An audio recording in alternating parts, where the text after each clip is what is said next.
కంటే ఎక్కువ నీ కుటుంబంలో నీ బిడ్డను కోల్పోయినావు. నీ కుటుంబానికి నేను పెద్ద కొడుకుని అవుతా అని చెప్పి ఆనాటి ముఖ్యమంత్రి బుక్కెడు బువ్వ శంకరమ్మకు పెట్టిండా, యాదవ కుటుంబానికి పెట్టిండా, యాదిరెడ్డి కుటుంబానికి పెట్టిండా, కానిస్టేబుల్ కిష్టయ్య కుటుంబానికి పెట్టిండా.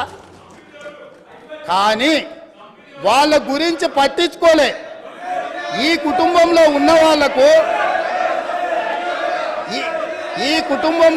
వాళ్లకు కొడుకుకు మంత్రి ఇచ్చిండు, అల్లుడికి మంత్రి ఇచ్చిండు. కన్న కూతురు ఓడిపోతే ప్రజలు తిరస్కరిస్తే ఎంబడే శాసన మండలి పదవి ఇచ్చిండు. అమరుల పేరిట అద్భుతంగా సచివాలయంకి ఎదురుగానే అమరవీరుల స్మారక భవనాన్ని కట్టినటువంటి చరిత్ర కేసీఆర్ గారిది, బీఆర్ఎస్ పార్టీది.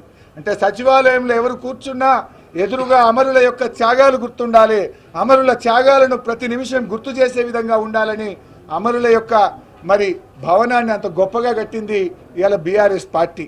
ఇవాళ మీరు అమరుల గురించి మాట్లాడతారా? కానిస్టేబుల్ కిష్టయ్య గారి కుటుంబాన్ని హక్కున చేర్చుకొని వారి కుమార్తెను డాక్టర్ చేసినటువంటిది